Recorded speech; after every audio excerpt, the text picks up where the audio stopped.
Halo lagi semua. Apa kabar teman-teman ya? Semoga sehat dan sejahtera selalu ya.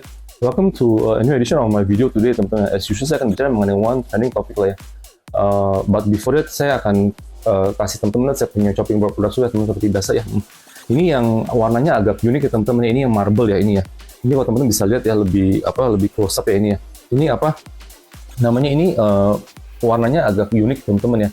Dia quite one of a kind lah ya. Saya juga di Indonesia saya stok nggak terlalu banyak teman-teman ya, agak limited stock ya. Tapi ini warnanya bagus teman-teman. Ini kebanyakan mungkin ada yang pakai buat di buffet ya, di countertop di depan atau di kitchen teman-teman, lebih ke showcase lah gitu ya. Showcase punya chopping board teman-teman. Tapi buat chopping board pakai biasa juga bisa teman-teman ya, begitu ya. Ini saya udah bilang berkali-kali teman-teman, kita punya bahan terbuat dari HMWPE ya.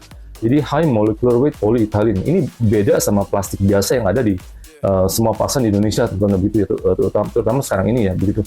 Karena yang di pasar ini kebanyakan semuanya teman-teman terbuat dari bahan LDPE teman-teman ya. Dia lebih lembek, lebih gampang bergores, pisau lebih gampang nancep teman-teman ya. Kita punya bahan ini kita udah FDA approve sama ICANN certification di US sama di Europe teman-teman ya. Ini bahannya kita lebih keras ya teman-teman ya, karena terbuat dari molekul yang lebih padat teman-teman ya begitu ya. Ini standar minimal yang dipakai di negara-negara maju lah teman-teman ya. Tapi di Indonesia masih belum begitu diharuskan ya teman-teman kita, karena di sini memang regulasinya lebih lost ya teman-teman ya, gitu. lebih leluasa lah ya begitu maksud saya. Nah, jadi ini kenapa kita pakai bahan ini teman-teman ya, supaya tuh bahan microplastik ya, jadi dipakai pasti kalau namanya talenan semua pasti bergores lah ya dari kurun waktu pasti. Nah tapi lama-lama supaya tuh microplastik tuh nggak campur ke makanan teman-teman ya begitu. Kalau bahan yang lembek ya LDPE ya, dia lama-lama dia gampang rapuh ya, gampang bergores, itu campur ke makanan lebih cepat ya. Akibatnya masuk ke sistem kekebalan kita, lama-lama kita bisa menyebabkan kanker teman-teman. Itu memang nggak terlalu kelihatan karena memang dari sisi nanomolecules microplastik ya teman-teman begitu ya. Jadi tapi lama-lama itu bisa menyebabkan tuh deposit dan kanker di sistem badan kita teman-teman begitu. Ini kalau yang bahan ini kita lebih keras teman-teman ya. Karena molekul itu memang udah minimal, kita pakai yang 500 grams per molekul teman-teman gitu. Ini yang udah standar minimal ya. Ada juga di luar negeri yang pakai grade-nya lebih keras lagi, lebih tinggi lagi ya. Tapi tentunya lebih mahal lagi teman-teman begitu ya. Nah ini standar yang udah minimal ya, 500 grams per molekul teman-teman begitu. Jadi dia lebih padat, dia juga otomatis lebih keras ya teman-teman ya. Teman-teman bisa lihat ya, saya juga ada video shot saya dibacok berkali-kali, dia tetap nggak senancep yang talenan yang biasa, walaupun kelihatan mirip dan sama teman-teman ya, dari eksterior, dari penampilannya ya teman-teman begitu ya kan. Ini otomatis juga lebih berat teman-teman karena dia molekulnya lebih padat ya teman-teman begitu ya kan.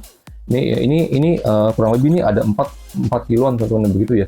Jadi teman-teman nanti kalau memang ada inquiries bisa riset di Instagram di HRanger, teman-teman bisa customize ya ukuran yang bisa disesuaikan sama countertop atau desktop atau kitchen countertop ya teman-teman begitu ya.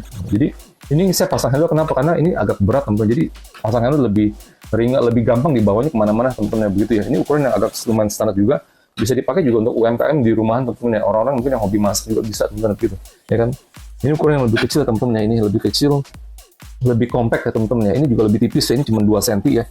Ya kan? Kalau yang ini 2,5 cm teman-teman ya, yang ini ya.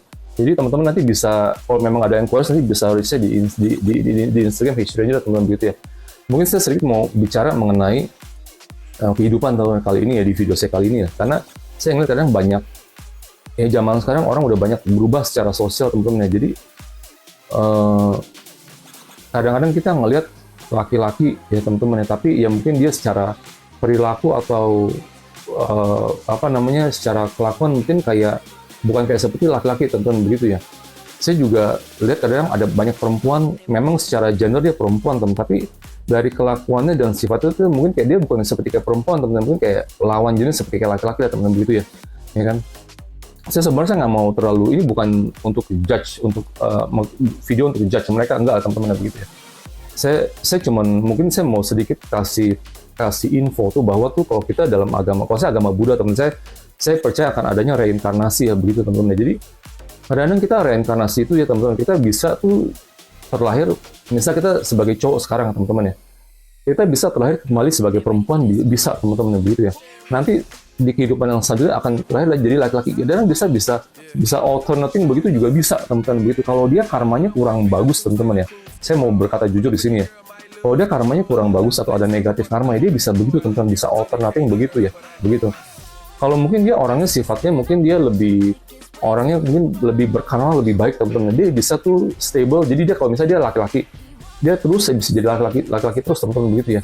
Atau dia kalau dia sebagai perempuan, dia bisa jadi terus sebagai perempuan terus teman-teman begitu ya.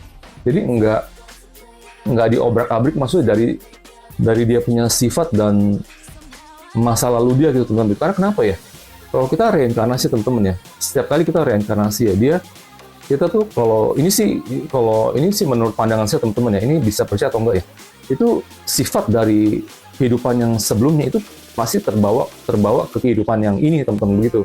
Mungkin teman-teman bisa lihat ya sifat-sifat orang ya, oh kenapa dia bisa begini, oh kenapa dia bisa begitu teman-teman ya, kenapa dia bisa ada orang teman-teman nggak, kayak saya punya saudara teman-teman ya, dia suka tuh barang-barang semua berbau yang Jepang teman-teman begitu. Ada saya lah ya, dia lahir di sini di Jakarta teman-teman, di Indonesia ya, tapi dia umur 18-19 tahun dia udah studi di Jepang teman-teman ya. Dia studi di Jepang, udah gitu dia kawin sama orang Jepang, jadi dia udah kayak orang Jepang teman-teman begitu. Tapi dulu waktu dia di Jakarta, ini saya dengar teman-teman dari saya punya mama ya, bahwa tuh dia itu selalu suka makanan Jepang. Jadi nggak ada tuh saudara-saudara lain yang kayak begitu teman-teman ya.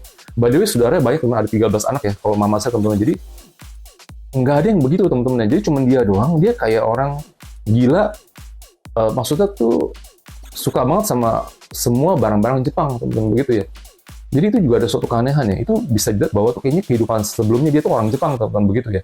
Jadi dia tuh suka makan sushi, suka makan apa yang segala macam tuh suka sama orang Jepang bahkan teman-teman begitu. Jadi akhirnya dia juga udah jadi warga negara sana teman-teman. Dia udah nggak pegang WNI di sini teman-teman, dia udah jadi orang sana gitu teman-teman. Kadang dia suka ke Indonesia lah begitu ya. Jadi itu juga ada suatu keanehan ya begitu teman-teman. Kadang kita juga ngelihat, mungkin contoh lain teman-teman, kita lihat oh ini kok ya banyak lah contoh sekarang teman-teman, mungkin yang kaum misalnya kayak kalangan LGBT atau bagaimana teman-teman, yang memang laki-laki dari penampilan sih laki-laki tulen ya, tapi pas dia ngomong atau bagaimana dia tuh seperti kayak perempuan atau bagaimana, atau dia mungkin hobinya tuh seperti kayak perempuan teman-teman, bisa kayak beresin rumah lah teman-teman, atau dia lebih kayak lebih misalnya dia lebih ke ibuan atau bagaimana lah teman. Kita juga ada lah bisa kayak saudara saya teman-teman yang begitu, juga ada yang begitu teman-teman. Jadi ada juga kita bisa lihat perempuan, oh dia udah kayak tomboy ya teman-teman ya, naik motor apa segala macam teman-teman ya, udah rambutnya pendek atau bagaimana. Kalau lihat dia tuh sekilas mungkin kirain salah terka, dia kayak mungkin kirain laki-laki teman-teman, padahal dia perempuan ya begitu. Itu juga ada begitu. Jadi ini semua karena ada kaitannya tuh dari reinkarnasi teman-teman gitu ya, kehidupan yang sebelumnya gitu ya. Dia kenapa dia bisa jadi begini, jadi itu semua ada kaitannya sama masa lampau teman-teman begitu ya, masa lampau, reinkarnasi yang lalu teman-teman begitu ya. Ini sih percaya nggak percaya, itu ini sih teman-teman terserah ya begitu ya. Kalau ini dari sudut pandang saya teman-teman begitu. Jadi kenapa bisa begitu ya teman-teman ya, ini begini ya, karena segala sesuatu itu pasti ada sebabnya ya teman-teman begitu. Kenapa kita bisa terlahir jadi begini ya kan teman-teman, karena semua itu ada sebabnya. Karena dulunya kenapa kita begitu gitu teman-teman begitu, karena sehingga kita terlahir jadi begini gitu teman-teman begitu. Jadi kita nggak bisa tuh bilang oh Tuhan itu tidak adil ya teman-teman, atau kita oh kenapa dosa apa gitu teman-teman, kita terlahir jadi begini ya gitu teman-teman. Jadi itu semua ada sebabnya teman-teman ya. Kalau kita di agama Buddha, kita ada buku kitab hukum sebab akibat ya. Mungkin ada sebagian teman-teman yang agama Buddhis mungkin udah tahu lah ya gitu, kayak keliling neraka ya, hukum sebab akibat ya. Kenapa bisa begini, karena dulunya kita ada penyebabnya gitu teman-teman, bukan tanpa tuh sebab teman-teman begitu. Kenapa ada perempuan yang seperti laki-laki teman-teman ya, karena memang dulunya dia laki-laki ya kan. Nah kehidupan lampau dia laki-laki, kehidupan sebelumnya dia laki-laki. Kenapa dia bisa terlahir jadi perempuan? Karena dia melakukan sesuatu yang mungkin kurang baik ya teman-teman, saya jujur ya. Dia sebagai laki-laki zaman dulu ya, mungkin dia seorang playboy atau bagaimana ya teman-teman ya. Ini sih saya cuma hanya mau ngomong secara garis besar teman-teman. Dia laki-laki, dia secara playboy, dia suka main perempuan atau bagaimana teman-teman ya, dan mungkin dia juga suka banget sama barang perempuan teman-teman ya begitu ya. Saya bukan mau ngejelekin orang ya teman-teman, ini jujur ya teman-teman. Dia sebagai laki-laki dia suka banget sama barang perempuan teman-teman ya. Jadi dia sekarang di kehidupannya dia dilahirkan sebagai perempuan karena dia suka barang perempuan, jadi dia dilahirkan jadi dengan barang perempuan teman-teman ya. Itu juga mungkin ya, ini sih percaya nggak percaya teman-teman, ini sih terserah ya begitu. Sama juga teman-teman ya, dulu perempuan ya, dia mungkin perempuan yang cantik di kehidupan yang lalu ya, perempuan yang cantik, yang benar-benar yang feminin, yang nggak ada laki bisa nggak suka sama dia, pasti suka sama dia lah ya, perempuan yang feminin yang cantik. Tapi karena dia suka mempermainkan laki-laki teman-teman ya, dan juga dia sebagai perempuan mungkin dia juga suka sama barang laki-laki ya. Suka banget ya teman-teman, mungkin suka banget ya atau bagaimana. Jadi dia akibatnya di kehidupan yang ini teman-teman ya, dia dilahirkan jadi laki-laki teman-teman. Dia suka sama barang laki-laki kan dulu kan. Nah, jadi dia dilahirkan jadi dengan barang laki, dia dengan badan laki-laki, dia suka sama barang laki-laki. Jadi dia dilahirkan dengan badan laki-laki. Tapi nggak bisa membohongi karena sifat dalamnya dulunya memang dia perempuan. Jadi laki-laki ini seperti kayak perempuan tuh teman-teman, begitu ya kan. Tapi mungkin dari sekilas kelihatan dia gagah, maco teman-teman ya, begitu ya. Tapi ya dia dia dari sisi perilaku dan sifat ya akhirnya jadi begitu teman-teman, begitu. Jadi makanya ya satu pelajaran teman-teman, kita sebagai manusia lah ya, kita sebagai manusia ya, kita menyukai sesuatu ya, kita menyukai sesuatu, kita mendambakan sesuatu, atau ya mungkin ada orang enjoy makan teman-teman ya, ada orang enjoy seks misalnya ya teman-teman, ada orang enjoy apa gitu teman-teman ya, yang dia tuh suka teman-teman ya. Tapi kita nggak boleh berlebihan ya, sampai kita tuh menjadi ekstrim ya. Akibatnya apa? Kita bisa kena hukuman teman-teman ya, kita bisa kena hukuman ya. Di kehidupan yang akan datang kita akan dihukum, jadi mungkin kena begitu teman-teman ya. Itu kebanyakan mereka yang dilahirkan seperti begitu kan, akibatnya jadi banyak yang dipermalukan ya teman-teman, begitu ya. Dipermalukan ya teman-teman, bener nggak? Jadi laki-laki kayak perempuan, atau perempuan kayak laki-laki, jadi agak aneh gitu teman-teman, begitu. Memang zaman sekarang kita lebih ada toleransi lah ya, terutama ke kaum LGBTQ apa teman-teman. Tapi itu sebenarnya suatu tahap tuh hukuman teman-teman sebenarnya ya, begitu ya. Makanya kita sebagai manusia teman-teman, kita dilahirkan sebagai apa ya dalam kehidupan ini ya. Saya mau jujur teman-teman ya, kita mungkin dilahirkan sebagai laki-laki, oke lah, kita sebaik mungkin, sebisa mungkin kita berlaku atau berkelakuan seperti laki-laki lah teman-teman, begitu ya. Sama juga seperti perempuan ya, kita lahir sebagai perempuan misalnya ya, dalam kehidupan ini ya, udah kita jadilah perempuan yang baik ya teman-teman. Jadi jadilah perempuan yang benar-benar ya seperti perempuan lah teman-teman. Jangan mencoba tuh untuk crossover atau bagaimana teman-teman, begitu. Teman-teman mungkin banyak lihat ya, ada yang trans, mungkin kayak si Lucinta Luna apa teman-teman ya. Dia asalnya laki-laki ya, tapi dia mau jadi perempuan. Bisa nggak dia teman-teman? Yang nggak bisa lah ya, bukan nggak bisa, memang bisa dari sisi luar mungkin maksimum mungkin 70% teman-teman ya. Sisanya 20% dari suara dia aja dia udah nggak bisa kan teman-teman, bener nggak? Memang kodratnya kodratnya dilahirkan sebagai laki-laki.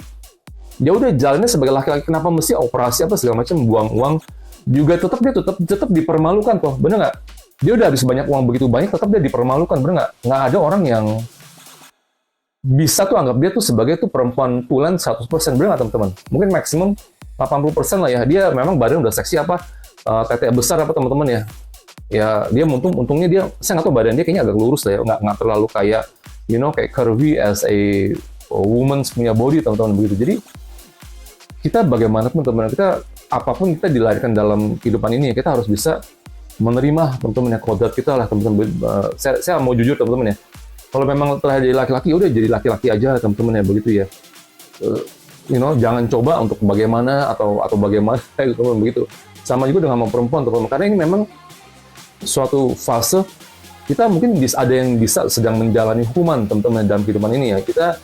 Dia agak merasa aneh ya gitu, kayak banyak orang trans lah ya, begitu, dia merasa aneh, ini dia pengen pakai baju perempuan atau bagaimana, jadi agak sedikit tuh aneh gitu teman-teman, begitu ya. Ini kan padahal dia laki-laki kayak yang terkenal si Bruce Jenner teman-teman yang di US lah ya. Sekarang namanya jadi Caitlyn Jenner teman-teman, tapi bisa nggak dari mukanya aja memang udah kelihatan seperti dia punya tinggi badan, itu begitu tinggi, dia seorang atlet laki-laki, bisa nggak teman-teman? Dia pakai baju dress juga, kelihatannya juga agak aneh ya, bener nggak? Dia udah cantik, katanya udah buang barang dia, teman-teman udah operasi apa segala macam, tapi tetap nggak bisa orang membohongi tuh hati nurani bahwa dia itu perempuan tulen teman-teman, begitu. Memang dia laki-laki dari awal lah teman-teman, begitu ya, ya kan? Jadi Saya cuma hanya mau kasih tahu teman-teman ini kenapa penyebabnya ya. Dia juga sebenarnya dia sedang menjalani tuh hukuman dia, teman-teman, begitu. Dia dipermalukan, dia menahan begitu banyak penderitaan ya teman-teman ya, sebagai seorang yang terkenal lagi ya, seorang atlet nasional US yang terkenal lagi ya kan. Jadi sekarang dia kayak dipermalukan, kayak gimana ya rasanya ya, itu benar-benar memang menyedihkan teman-teman begitu. Tapi kita harus mengetahui kenapa penyebabnya itu, karena kenapa teman, karena semua ada kaitan sama masa lampau teman-teman, reinkarnasi apa dan perbuatan kita di masa lalu teman-teman begitu, sehingga kita dilahirkan jadi begini gitu teman-teman gitu ya kan. Kayak kita nggak usah jauh-jauh deh, kenapa orang dilahirkan sebagai autis atau bagaimana teman-teman, yang jiwanya juga nggak sehat, atau bagaimana orang bisa gimana gitu teman. Itu semua juga karena ada sebab akibatnya ya. Saya udah pernah bikin banyak video teman-teman ya tentang topik itu teman-teman begitu ya, ada sebab dan akibat ya gitu. Jadi harap teman-teman bisa mengerti ya, bisa mengetahui. Jadi kita bisa mengerti, mengetahui, jadi kita bisa tahu bagaimana cara menghadapi kita punya perjalanan hidup kita yang di kehidupan ini sekarang ini teman-teman begitu yang, jadi supaya kita tuh bisa mengerti, bisa tahu, dan bisa menghadapi teman-teman begitu ya. Anyway, ini kalau teman-teman ada pertanyaan atau bagaimana, mungkin bisa tulis di komen, atau mungkin bisa you can DM me directly in my Instagram History Radio teman-teman. Cuman saya nggak mau terlalu banyak nanti kira saya judging atau bagaimana teman-teman. Anyway ya, thank you for watching teman-teman. I hope you can also help me to subscribe. Okay, bye bye.